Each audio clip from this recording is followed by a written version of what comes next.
рязка инфлация, цените скочиха, Европейския съюз и страните от НАТО решиха да воюват срещу Русия, като изпращат наемници, спонсорират войната и налагат санкции. Но реално, кои са санкционираните? Гражданите на Европейския съюз. Темите, които ще обсъдим днес. Добре дошли в канала ми Скритата реалност. Нещата, които се крият и не искат да знаете. Естествено, от самото начало имаше заглушаване на руските медии. Тоест, тяхното мнение по въпроса не е важно. Демокрацията се пропука. Няма свобода на словото и печата. Само един полюс ни се представя, който ни е наложен да се приеме по задължение. Започнаха санкции към руските горива и стоки. Но Европа е зависима от Русия, тъй като 38% беше внос на руско гориво, а в момента той е около 20-25%, чрез посредници като Турция и Азербайджан. В началото Европейския съюз се насочи към най-близката държава с евтин газ – Египет. Истината е, че Египет може да достави 2,5% газ от нуждите на Европейския съюз, понеже Египет е с ограничено количество, докато от друга страна Норвегия има повече залежи, но продава скъпо. И така, Урсула фон дер Лайен отиде в Египет да разписва договор. Но преди това външният министър на Русия, Лавров, беше на посещение в Египет да го попитат на каква цена да го продават на Европа. До тук изглежда комично, но има и още. Нуждите на Европейския съюз от нефт са малко над 10 милиона барела дневно. Русия може да произвежда 9 милиона на ден. От друга страна, Америка 13 милиона барела дневно. Е лидер в производството. Но Америка е хитра. Тя също не продава евтино гориво на Европа. И от тук започва веселбата. Войната на Европейския съюз доведе до повишени енергийни цени и инфлация. Инфлацията по официални данни е малко над 10% в Европейския съюз, а в България доста повече. И ние го виждаме. Това доведе до повече бедност, засегнати са както домакинства, така и промишлеността. Това е най-високата инфлация в последните десетилетия в Европа. Покупателната способност на домакинствата намалява, което ограничи вътрешното потребление. Централната банка на Европейския съюз повиши лихвените проценти, за да овладее инфлацията, което забави икономическия растеж.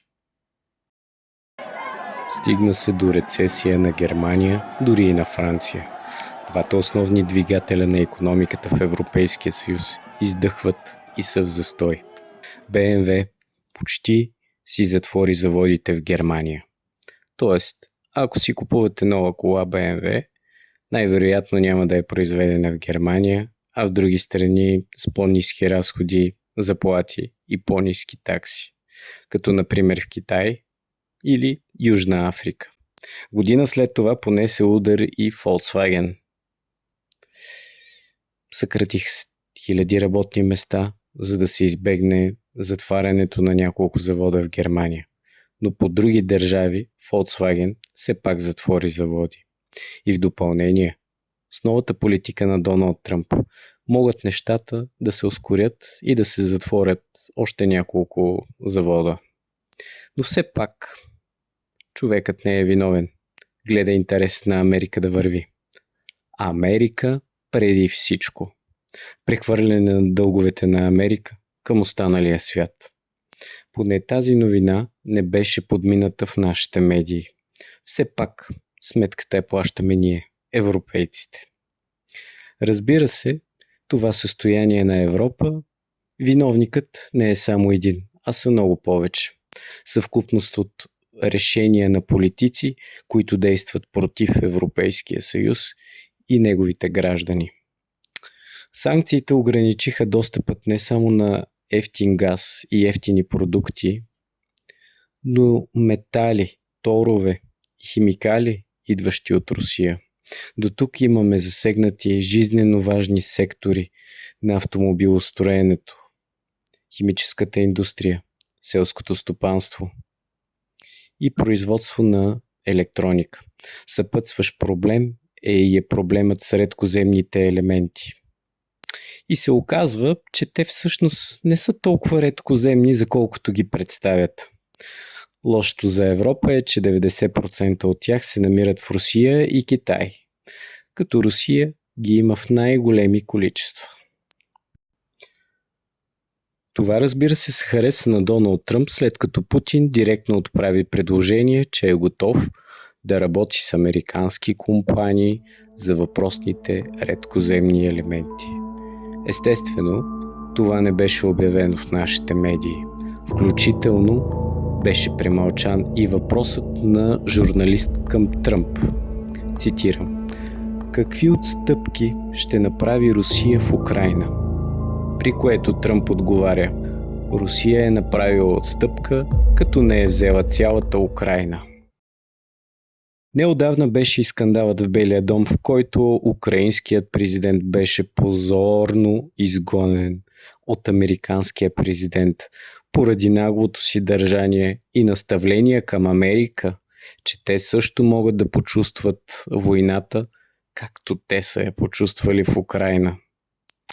Изказването е леко абсурдно и идиотско да се каже това на най-великата страна в света, да внимава, за да не почувства и тя войната. Но клоунът си е клоун по душа. Съвсем разбираема реакция от страна на американския президент и обкръжението му. Разбира се, целият този скандал беше представен в украинските медии като спор и по-горещ дебат. Нещо съвсем леко, за което украинския народ не трябва да се тревожи и няма нужда това да се знае от украинските войници по фронта, че американският президент съвсем не е на тяхна страна и поетапно спира помощта за Украйна. Реално в Украйна какво става? Да започнем с икономиката й. Украйна, освен от селско-стопански продукти, друг износ почти няма или не е достатъчно печеливш. Износът на зърно и по-точно зърно с много по-ниско качество, което страната предлага, довежда до сериозни проблеми на здравето. И от тук започват проблеми в Европа. Този внос, украинско зърно, към Европа накара да започнат стачки на фермери в Гърция, България, Полша, Испания, Чехия. Но най-ожесточени протестите бяха във Франция, където се замеряха правителствени сгради с фекалии от животни против вноса на украинско зърно. До тук с икономиката на Украйна. А военно? Военно тя губи войната от самото начало, включително с помощ от наемниците. Като например Франция, която изпрати в Украйна 60 висши наемници. Сред тях много генерали, които бяха взривени в сградата, в която са дошли. Всичко това проучено предварително от руското разузнаване. Резултатът беше привикване на френския посланник в Москва да отговаря за действията на Франция. Макрон, от друга страна, след като научи за този случай, беше бесен. Желаеше да праща френската армия срещу Русия.